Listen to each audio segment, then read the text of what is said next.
Okay, so let's get back into the anime world. So with the success of Free Ren, I think that like there is a subject that like we can talk about is, and that actually Kigak talked about is actually Wait, I just fantasy. So isekais are isekais. Like you like isekais, good for you. You don't like them, too bad. But fantasy anime with the success of Free Ren and some others that like I cannot fucking like think about right now is we will, well, some isekais as well, right? Well, we get to fucking like maybe see a shift in the fantasy anime genre, which will be fucking great. So let's check it out.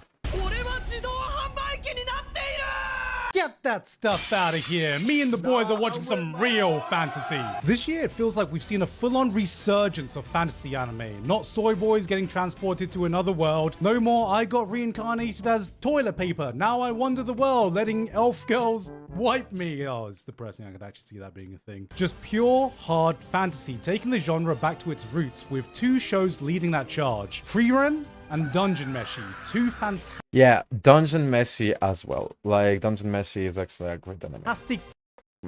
If you haven't watched Free Brand, like, yeah.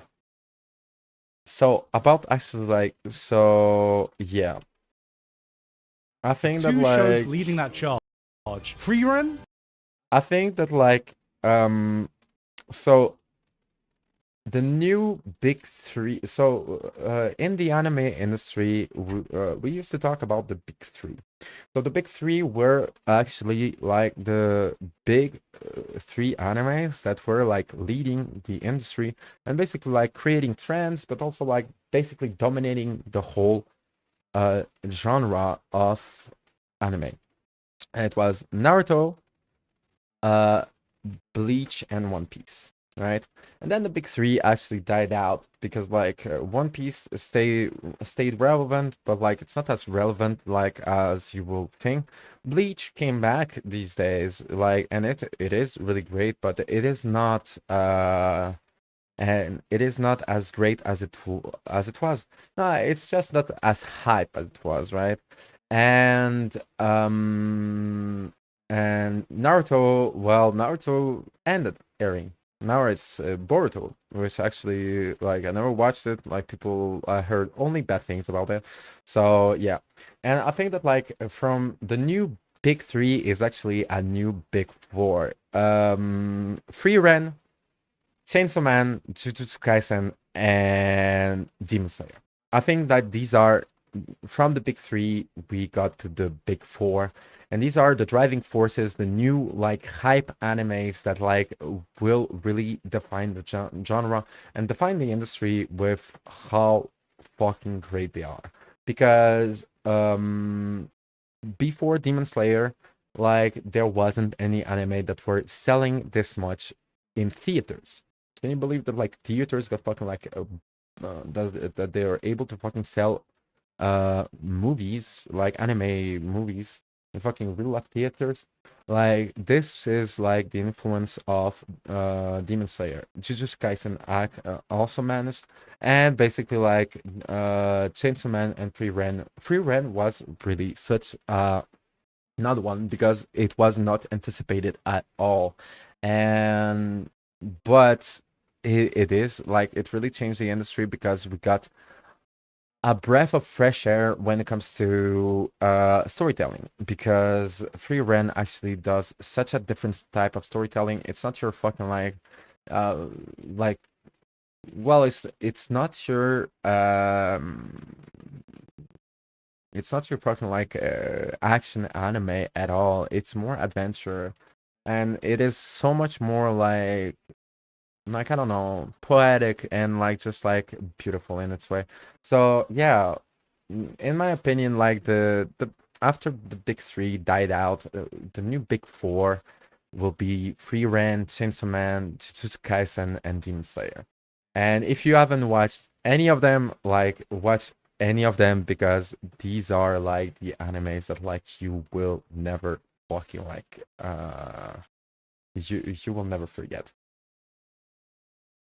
And Dungeon Meshi, two fantastic fantasy series that shine in completely different ways and have left their mark on the anime community this year. But if you're a fully functioning adult and learned how to count properly in kindergarten, you may notice that this is only two shows taking the spotlight. And as we all know, that is illegal in the anime community. I mean, what are we gonna call this? The Big Two? Yeah, no thanks. I think I'd rather take 2 steps off the Empire State Building, thanks. Okay, wait, that's taking a bit too far. Because as we all know, everything in the world has to come in threes. Shonen manga, film trilogies, degenerates. But what if I told you there is a fantasy manga that can stand up to these 2 shows? A fantasy that excels in something totally different from the hard-hitting story of Frieren or the insane world building of Dungeon Meshi. A series that already has an anime confirmed for 2025, which means, yes, ladies and gentlemen, we are on the cusp of a fantasy big 3. That's right, gamers. I'm here to talk about the next big fantasy anime. Demon Slayer. Pretty fucking much, yeah. Pretty fucking much. This is pretty fucking much like a fantasy anime. I mean, Witch Hat Atelier. Atelier. Witch Hat Atelier. Like, it didn't got the hype that like basically like the way I fucking see the if something as hype or not, if it's like if it's spammed on my fucking algorithm, right? Like if it's it usually doesn't fucking doesn't fucking mess. Like the algorithm is greater than us, and it will always be, thankfully, because we have less to think about, right? We are less to do. But my question is, like, because like I checked out so Witch Hat Atelier, will it be only 1 season? Because after the success of Frieren, they actually went for like more, and I actually do not know if they will go for more with Witch Hat Atelier. And the problem is like this is the type of anime where it's like you cannot just do 1 season and fuck off because the whole the story is like takes way longer than that.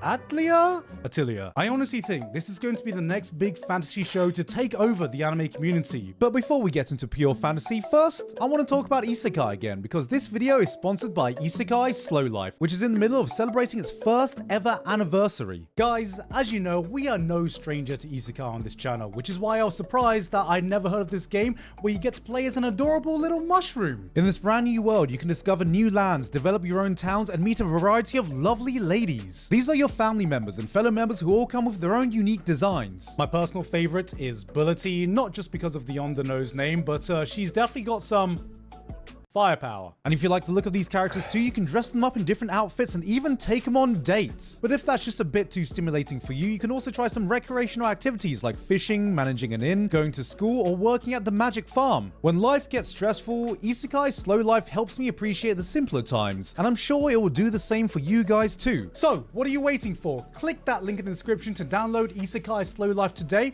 and use gift code HAPPY1ANNIE to get your own anniversary gift until September 30th. Thank you very much to Isekai Slow Life for sponsoring this video. And now, back to the video. When you were a kid, I'm sure you thought to yourself, I can be whatever I want to be, do anything I want to do when I'm a grown-up. Unfortunately, if you want to do magic, in the world of Witch Hat Atelier, that's a privilege only given to witches, and only a few people in the world can ever become witches. Coco wants to be a witch, because as we all know, witches get bitches. I don't think that's Coco's primary motivation. The closest she's ever gotten to magic is a book she bought from this mysterious witch on the street corner when she was a kid. And just look, remember kids, don't be like Coco. Don't talk to strangers.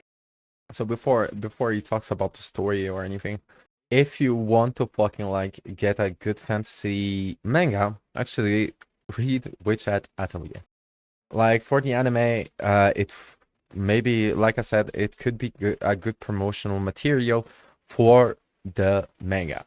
But like if they don't fucking like go for like multiple seasons, it will be such a shame, because like the art style is unbelievable, the art direction is unbelievable. I mean, just the style of like and the story writing is actually something that like you don't fucking see everywhere, which is these days is something that is not happening all the time. Rangers, say no to drugs, and for God's sakes, don't go accepting magic book from shady looking people in the back alley, okay? Especially if that book smells like pee-pee. One day though, her village gets a visit from a real witch, Vyrah, who finds himself in a circumstance of having to cast a spell to help out. But before he does, he goes to Coco and tells her, "Okay, Coco, I have a very important task for you.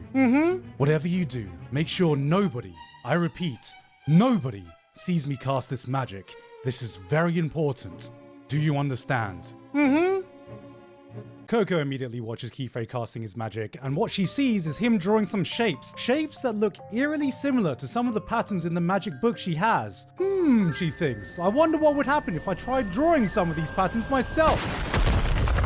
She destroys her house, commits a Class A felony, and turns her mother into stone.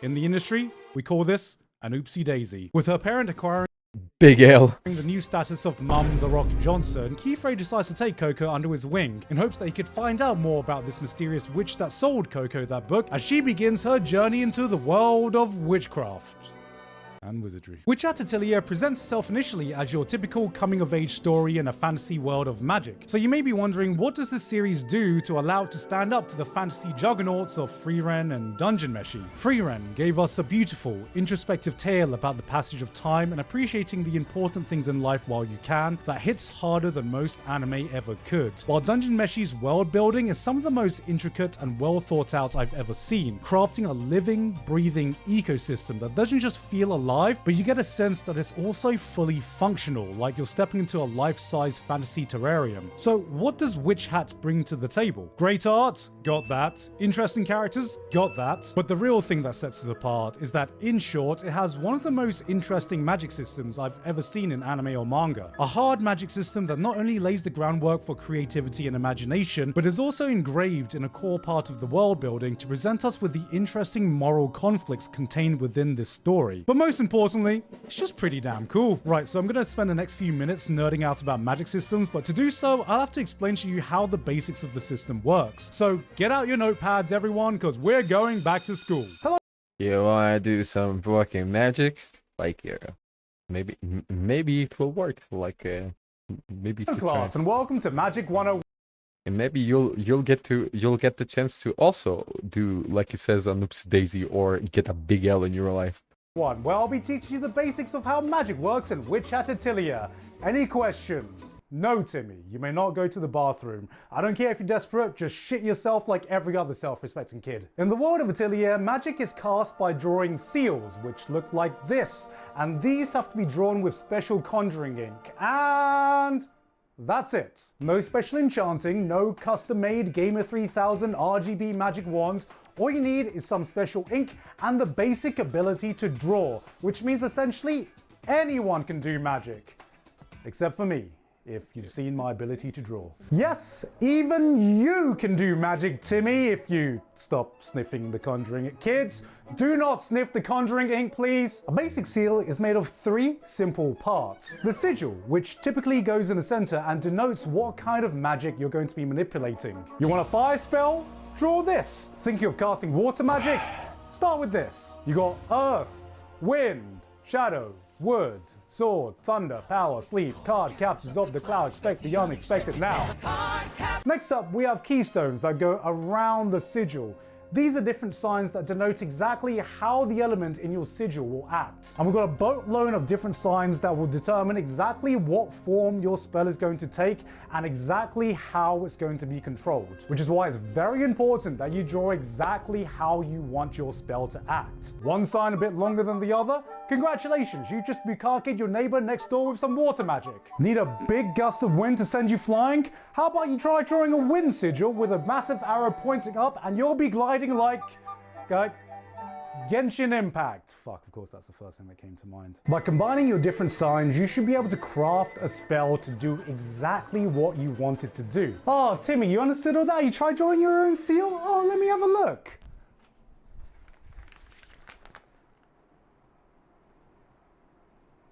Timmy, see me after class. And after all that's left to do to complete the spell is to draw a complete circle around it. Because as every witch knows, if you like a spell, you should have put a ring on it. think it was Dumbledore that said that. And that, kids, is everything you need to know to become a witch and start casting your own spells. Do we have any questions? And Timmy's just shit himself. Great. That's the core basics of the magic system in Witch Hat Atelier, and I thought it was such a genius system because the core building blocks are simple enough that anyone can understand, but by iterating on these basic concepts, it can get increasingly complex that makes you just think about magic in a totally different way. Yeah, because you connect with it, and it's not like a hidden book that like you never fucking see from like your favorite like shonen or like where it's like I don't know, like it's not like I understand myself, but like it doesn't like it's not like as foreign as you will see it in different types of anime, like where it's like a hidden book and people get to do fucking like get to do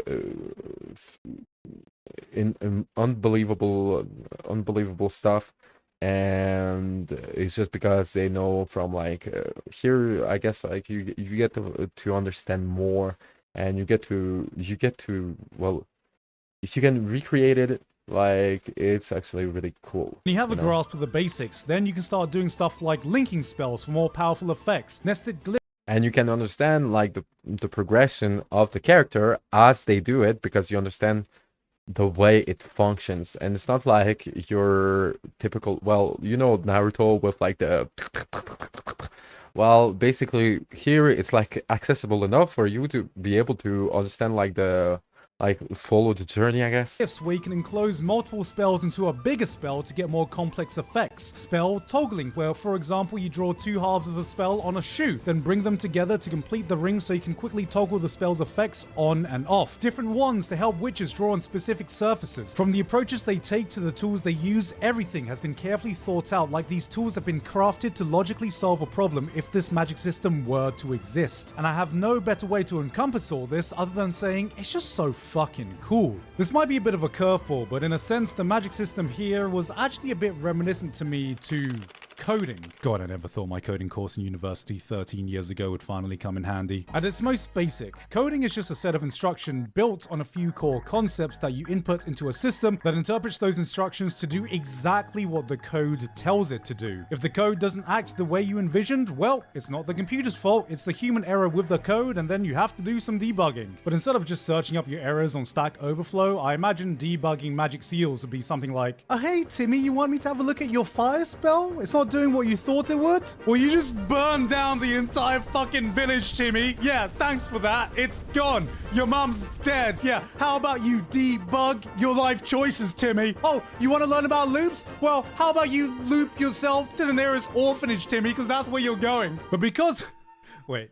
I just realized I unintentionally just repeated the plot of this manga with fire instead of rocks. But because the logic of this system is so defined, it enriches so much of the world and characters. Because instead of just telling us that this person is a genius witch or this person has a specialized skill set, we can actually see it ourselves through how they approach solving problems with their own knowledge.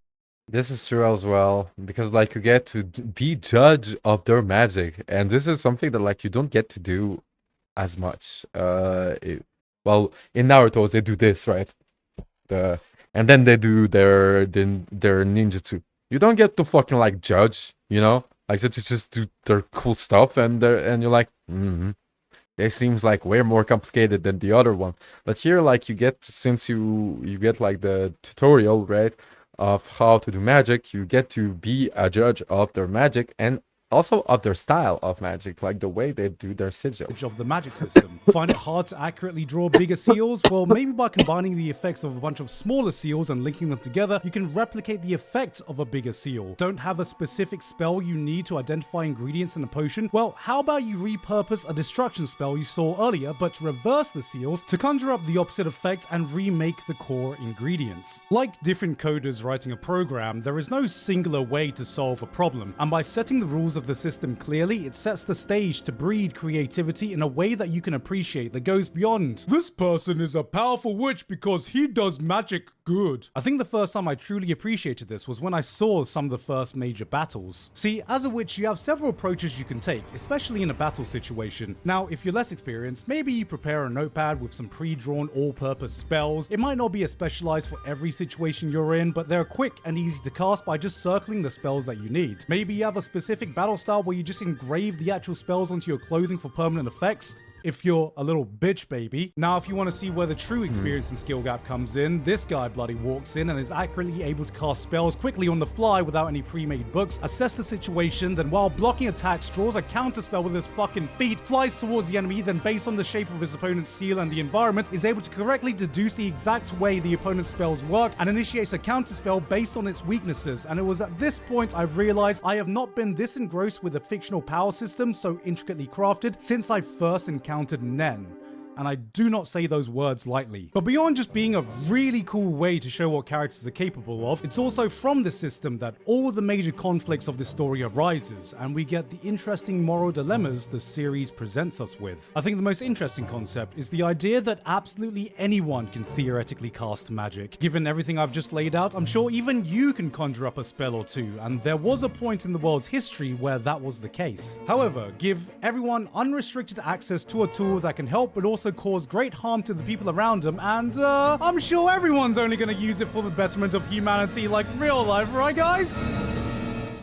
The world was constantly embroiled in war. Spells that did unspeakable things were conceived. Dark rituals, tragic accidents, human experimentation, and other crimes became a normal part of the world. So one day, the leading governing bodies made a pact to change the world forever. Firstly, the entire population would have their knowledge about magic wiped from their memory, with only a few people, aka witches, being given the knowledge of how to cast magic, passing that knowledge down to only a few select individuals. Secondly, certain spells would be outlawed forever as forbidden magic with no exceptions. Spells that greatly alter the environment and spells that are drawn or directly affects the human body, except for memory wipe spells. This is the black and white justice system that governs the world. You have the normal law-abiding witches that uphold the rules of the world, and the shady brimcaps who practice the forbidden magic. Ooh, I don't know why I'm doing this. But as you continue the story, you start to realize, wait, who's got more of a point here? Why are the good witches trying to wipe the memories of innocent kids just trying to help out? Is it fair to keep doctors from practicing what is technically forbidden magic on humans when all they really want to do is to heal people and save more lives? Is it morally okay to keep the knowledge of magic to only a privileged few when it's a tool that can empower the lives of so many people? Cause yeah, magic can be dangerous, but hey, maybe the only thing that can stop a bad witch with a wand is a good witch with a wand. Hell yeah, brother! Seeing our characters trying to find their place in this morally grey justice system is one of the big driving forces of what makes the world and characters so interesting. The magic of Witch Hat Atelier is just waiting for its anime adaptation to bring it to a whole new audience. I know I haven't talked much about the characters or overall plot progression or the amazing art and paneling or just how fantastic the world building is, but I think this is what's going to make it stand out so much, even with the influx of so many amazing fantasy anime we have to choose from right now. It's a series that takes something as ethereal as magic and gives it a sense of tangibility, and yet somehow doesn't take away that sense of wonder and awe. In fact, by allowing me to appreciate the mechanics, it makes the magic of the world even more magical. So yeah, if you need another fantasy world to dive into, go check out Witch Hat Atelier. Atelier. Oh my god. It's a French word. Hey guys. What did it say? God. It's a French word. Ce sont les trois grands du manga fantastique. Yeah, I'm actually French, so yeah, I talk fluently French. So yeah, and I agree with with its opinion. Yeah, like which I have to tell you, like actually is well, I don't know if it's great or not. I'll tell you this, but I can tell you one thing is that like the anime, I'm talking about the anime, if it doesn't get like a season release, like